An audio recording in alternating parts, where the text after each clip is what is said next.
Hey guys, it's Sean, and we want to take a moment to talk about Star Trek IV because it's really rare that a studio has a viable franchise and decides to put it on the shelf for a long period of time. But after Star Trek Beyond, that is exactly what has happened with the upcoming adventures of Chris Pine and the Enterprise crew. So let's dive into everything we know about what happened with Star Trek IV and why we're not anticipating it anytime soon. Before we dig in, do me a favor, go down, hit the subscribe button. It'll keep you up to date on everything we have to say about entertainment. Let's start with a quick refresher. Paramount rebooted the Star Trek franchise with a much younger cast and J.J. Abrams in the director's chair. Now we know that Chris Pine and Zachary Quinto are the leaders of the Enterprise, and we've had 3 movies with this new crew. We all expected that they would go from Star Trek Beyond into an untitled Star Trek IV movie, and Chris Pine would continue to lead the cast. Star Trek IV hit a number of different obstacles for a couple of different reasons, and we're going to talk about those next. The thing that's most frustrating about this development is that they had a really good idea for Star Trek IV according to the rumors. Yeah, that's usually how it works. They wanted to bring Chris Hemsworth back into the franchise. And I know we all love the Hollywood Chris's, and so this would give us an opportunity to have 2 of them in one movie.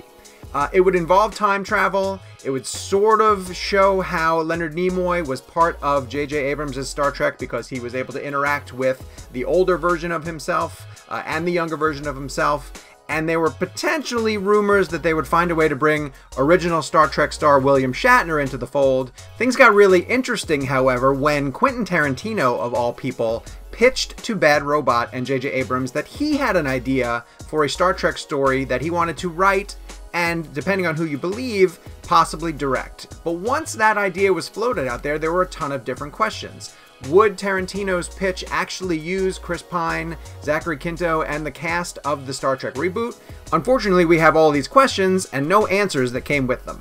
So while Paramount was considering the option of maybe potentially doing a Star Trek movie with Quentin Tarantino, which sounds very, very exciting, but they ran into a major obstacle. Chris Pine and Chris Hemsworth remembered that they are Chris Pine and Chris Hemsworth, and they realized that they need to be paid properly to appear together in a Star Trek sequel. And for a while, I believe that Chris Pine was taking less money than Chris Pine should be getting. However, when you have 2 major A-listers, 2 action stars, and especially one who's coming off of major success in the Marvel Studios universe, they're going to have to get a larger paycheck.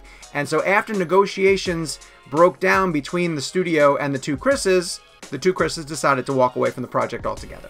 So the big question became, how do you do a Star Trek movie without Captain Kirk? And according to rumors, fans had a lot of ideas, but it sounds like ultimately Paramount has decided just to sort of go back to the drawing board, reset the entire franchise, put the whole thing on the shelf, and figure out what they're going to do. Great.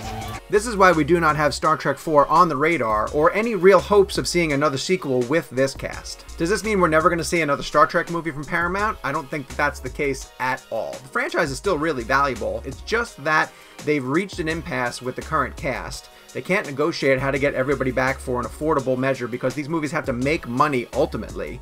But still, they're going to hold on to Star Trek in some fashion. Of course, there have been different variations of Star Trek both on TV and in the films, and I think they're going to find some way to reboot it for a 3rd time. Personally, I'm disappointed because I really liked this version of the Star Trek universe and I loved this cast, and I wanted to see them tell more stories in their timeline.